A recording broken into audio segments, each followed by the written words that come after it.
Hi and welcome back to another Vivid Unoya video. In this video, I'll be talking about Venom 2018, the movie. I'll be talking about why the villain should not have been Riot and should have been a different symbiote. So here it is. The Life Foundation symbiotes were symbiotes that were forcibly removed from the Venom symbiote when he was captured by the Life Foundation. Now there are 5 of these. Scream, Agony, Lasher, Phage, and Riot, who is by far the worst. So why did they choose him to be the villain? Now obviously it is a comic book movie, so he is completely different than he is in the comics. In the comics he has hardly any presence and different host. In the comics Riot is Venom's son. In the movies, not so much. Carlton Drake was not Riot's host in the comics, it was somebody else. His name is Trevor Cole.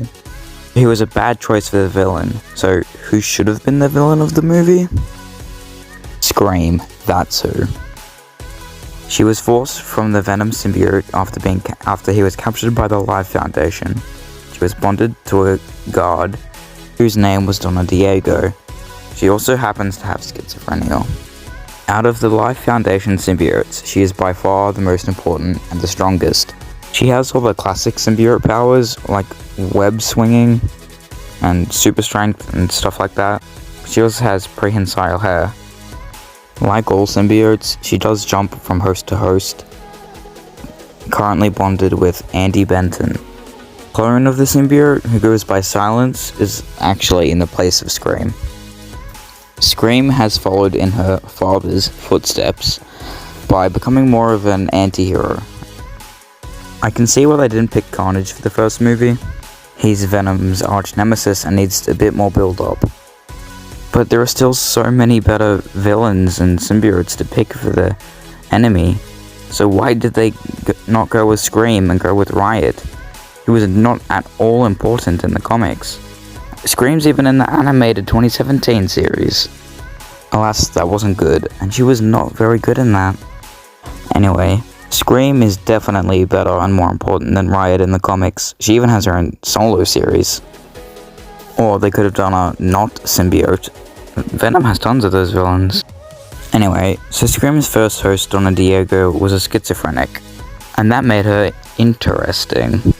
I don't like Andy Benton as much, but she's okay. And she does become Silence, who I like the design of. Riot just isn't as compelling in the movie as he could have been. And I'm pretty sure some reports say that he was picked solely on design, which is odd because I think he has the worst design out of all of them. He looks just like Venom. There are so many better villains they could have picked. Scream is obviously one of them. Phage, Lasher, and Agony, the other Life Foundation symbiotes, also would have been a great pick. What about other symbiote-related villains like Gore, Mayhem? She is technically a clone of Mayday Parker, but that doesn't matter. She also was technically in the Venom movie, but that doesn't count. Well, Scream was, but that's probably Phage, not her. It also doesn't matter. Now, they better do Null as the big bad, or that will be disappointing. So, that was my thoughts on who should have been the villain of the Venom movie. Let me know if you agree, so comment, like, subscribe, and all the other things YouTubers say at the end of videos.